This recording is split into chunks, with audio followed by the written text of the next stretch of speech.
Hi everybody, it's just Jill McD here. Today I want to share with you how I made the basis for my Infinity art featuring the July 2017 Stencil Club collection by Jessica Sporn.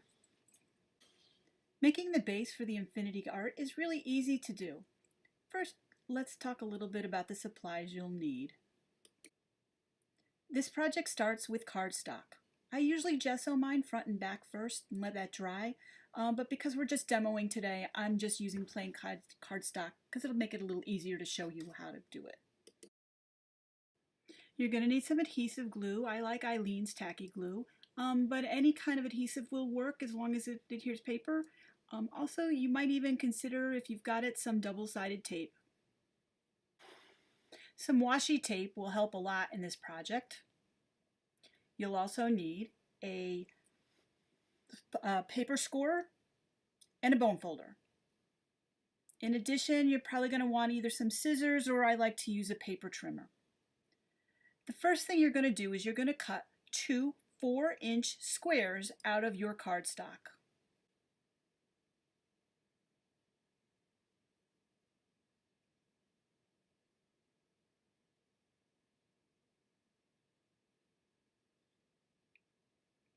There's one.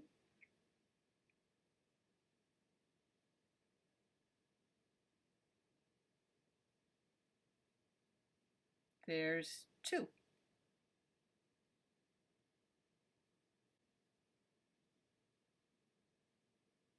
Now you're going to cut each of these squares in half. So we're going to make 4 2x4-inch rectangles out of the two squares. I like to put them together and do it once. That way I know that they're all the same size. 1, 2, 3, 4. Paper trimmer goes away, you don't need it anymore. Next I'm going to take out my scoring board and I'm going to score each of these rectangles at the 1-inch and the 3-inch mark.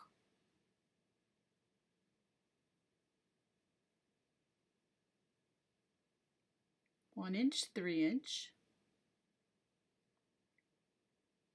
Again at the 1-inch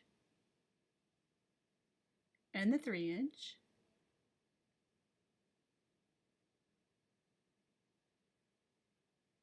Third time.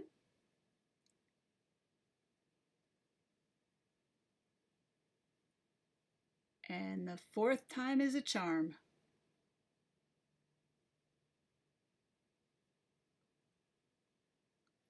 Okay, so now what we're left with, if you look, we can put our squares together, to our 4 rectangles back together to make 2 squares.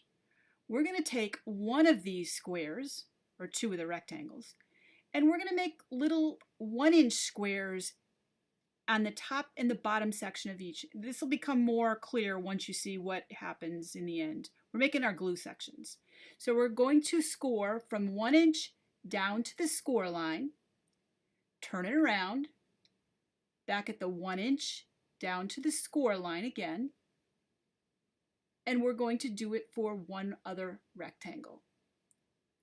At the 1-inch, down to the score line, hope you can see that, the 1-inch, down to the score line.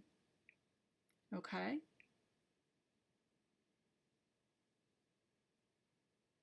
You don't need that score pad anymore. So now if we put our squares back together again,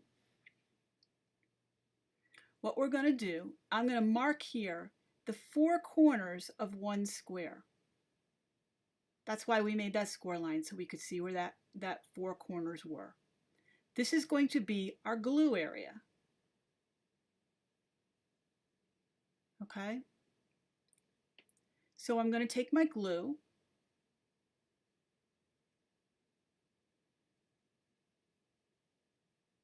and I'm going to put it in each of those 4 boxes with the X in it. And this is one place where staying inside the lines does count. Because if you get it outside the lines, you're going to find things just don't fold the way you want it to fold.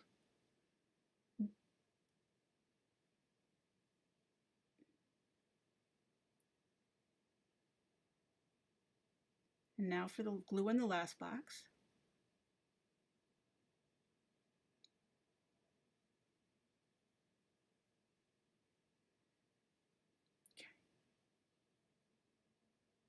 Okay, now what we want to do is in that we want to make those two rectangles back into a square.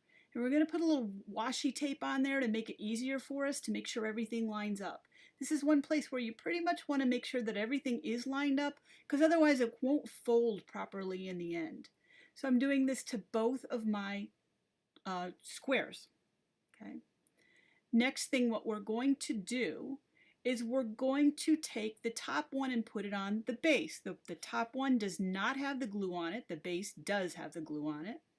And we want the base to run horizontal and the washi tape on the top to run vertical. So you're just going to place it on top of there, and you're going to try the best to make sure that all your corners are lined up.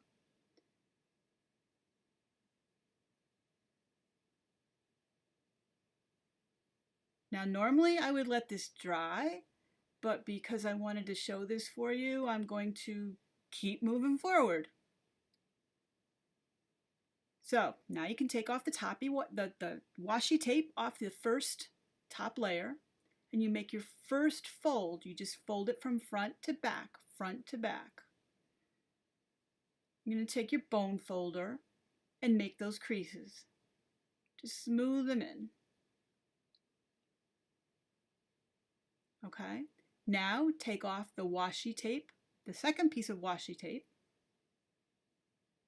and you're going to fold from the top to the back and from the bottom to the back.